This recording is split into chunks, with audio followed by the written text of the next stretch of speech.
A great many expensive mistakes do not arrive looking reckless. They arrive looking affordable per month. And one of the most expensive sentences in America is, well, the monthly payment is only... Because once a deal is translated into a monthly number, the real price, the loan length, and several other unpleasant facts are often encouraged to leave the room.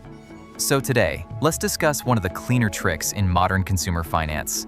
If the payment looks survivable, the deal can begin to look sensible, even when it is not.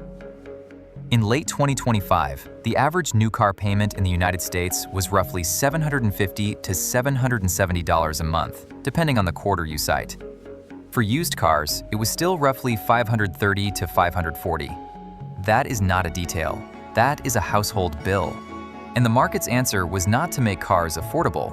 It was to make them monthly. The broader trend is rather clear. In August 2023, the CFPB said 42% of auto loans made in the prior year had terms of 6 years or more, up from 26% in 2009.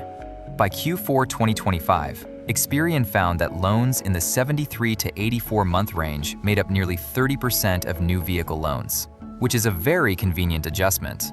Take a $30,000 loan at 7% APR. Over 60 months, the payment is about $594 a month.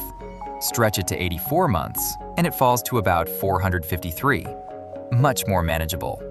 Also more expensive. You save about $141 a month and pay roughly $2,391 more in interest. The deal got easier this month and worse overall. And that, friends, is the monthly payment trap. Now, in fairness, there is a reason people think this way. Households do not live in total prices. They live in monthly cash flow. Rent arrives monthly. Insurance arrives monthly. Utilities, groceries, childcare, phone bills, debt payments, all of it arrives in a steady little parade. So when someone asks, "Can I carry this payment?" that is not ignorance. It is budgeting. Cash flow matters. It is simply not the whole deal. The problem begins when the monthly payment stops being a constraint and starts pretending to be a summary. Because a monthly payment is not one fact. It is several facts compressed into one polite little number. Inside it are the purchase price, the interest rate, the term length, and whatever fees, add-ons, or other decorative nonsense have attached themselves to the transaction. So the payment is not false. It is incomplete in a way that is commercially useful. And cars are one of the clearest places to watch that compression happen in public. If you want to watch payment framing become an actual business model, cars are an excellent place to start. Because the problem in the auto market was not especially mysterious. Prices rose. Rates stayed elevated. Household budgets remained finite. And the system reached for the lever still available in polite company: time. Experian's late 2025 figures put average new car payments at about $748 a month in Q3 2025 and $767 in Q4. Used car payments were about $532 in Q3 and $537 in Q4. That is not a market whispering, "Good news, we solved affordability." That is a market saying, "What if the problem were spread over more calendar?" Federal Reserve data also showed the average maturity of new car loans at finance companies reached 66.11 months in December 2025. So the broad pattern is quite clear. Stretch the term, soften the payment, preserve the sale. The market did not really solve the affordability problem. It refinanced the feeling of the affordability problem. The monthly number becomes calmer. The underlying commitment becomes longer. And once you see the mechanism, the math becomes rather rude. Take that same $30,000 loan at 7% APR. At 60 months, the payment is $594.04 a month. Total paid, $35,642.16. Total interest, $5,642.16. At 84 months, the payment falls to $452.78 a month. Total paid, $38,033.55. Total interest, $8,033.55. So yes, the payment dropped by about $141 a month. And the total interest rose by about $2,391. Easier this month. worse overall. That is the mechanism. Not deception in the cartoon villain sense, just a lower monthly number produced by a longer obligation and a higher total bill. This is where affordable and expensive stop behaving like opposites.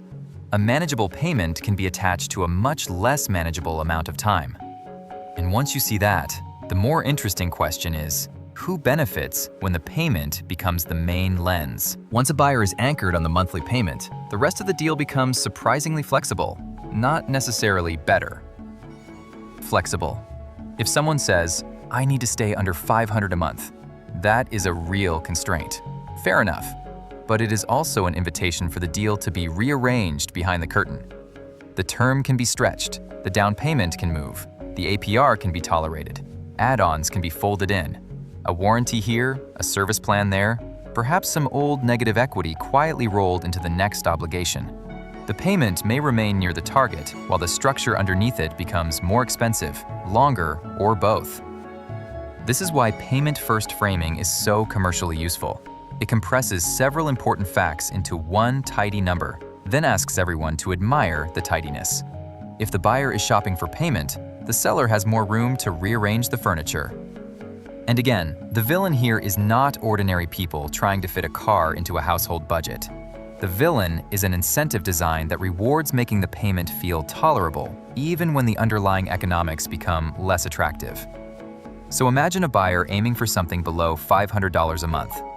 The calendar gets stretched a bit. An extra product gets folded in. The payment still looks civilized. Meanwhile, the debt lasts longer, the total paid rises, and the deal begins to age badly before the car does.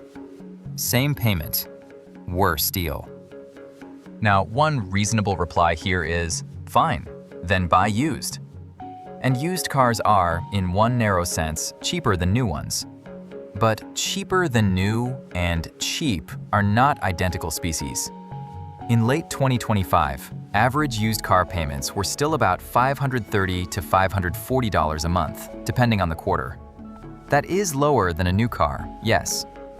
It is not exactly loose change discovered between sofa cushions. And the rate is where the used car story becomes less charming.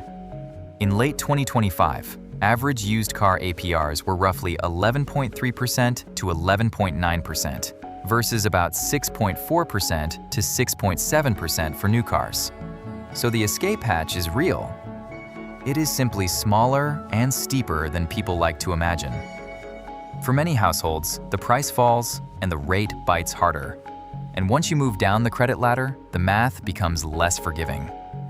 Using Experian's Q1 2025 figures, average used car APR was about 9.06% for prime borrowers, 13.74% for near prime, 18.99% for subprime, and 21.58% for deep subprime.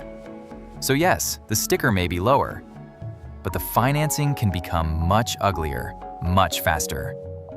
This is why just buy used is not really a complete rebuttal. Used cars can reduce the size of the problem. They do not remove the structure of the problem. And once you see that pattern in cars, you begin noticing it elsewhere. Cars are the cathedral of payment framing, but they are not the only religion. Phones, furniture, checkout lending, little boxes on websites promising that the thing is not really expensive, because apparently it is only expensive 4 times. The shorter-term version of the same idea is buy now, pay later. To be clear, this is not the same product as a 7-year car loan. The structure is different, the numbers are smaller, the timeline is shorter. But the psychological move is very familiar. Shrink the immediate pain, and the full obligation becomes easier to ignore.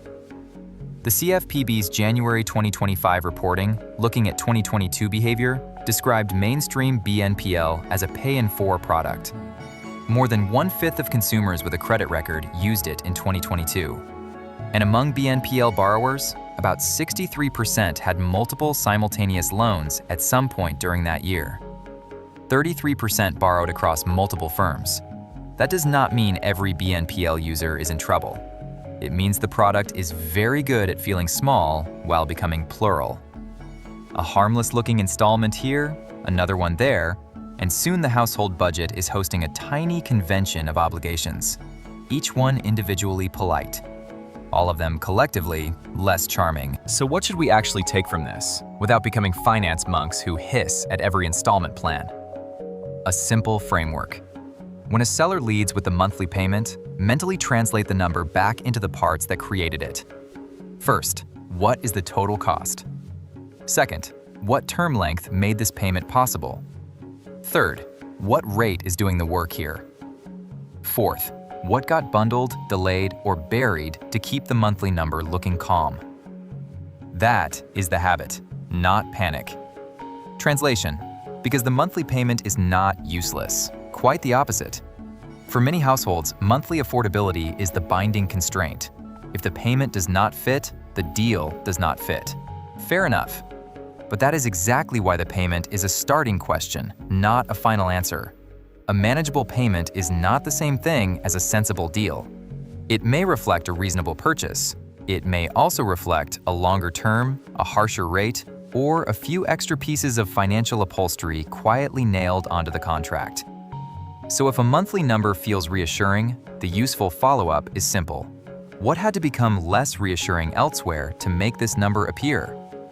The budget constraint is real. We are not mocking that. We are just refusing to let one polite little number do all the storytelling. Modern consumer finance has become very good at selling calm in monthly installments. That is not the same thing as making things cheap. And to be fair, a financed purchase is not automatically foolish. Sometimes the monthly number really is the binding constraint. Households live inside cash flow. Bills do, in fact, arrive once a month, with very little interest in philosophy. But the problem is that a manageable payment can still be attached to a rather unmanageable decision. A deal can feel reasonable because the sharp edges were not removed. They were merely stretched. Across more months, more interest, more time spent owing money on something that is already getting older. That is the quiet trick.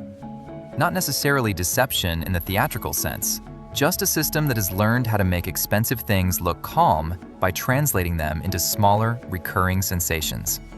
So the real distinction in this episode is not between people who finance and people who do not. It is between a number that helps you budget and a number that tells the truth. Those are not always the same number. Affordable this month is not the same thing as affordable, full stop. For us cats, the trick is not to panic at the big number or relax at the small one. It is to notice which number is doing the storytelling. Sniff you later.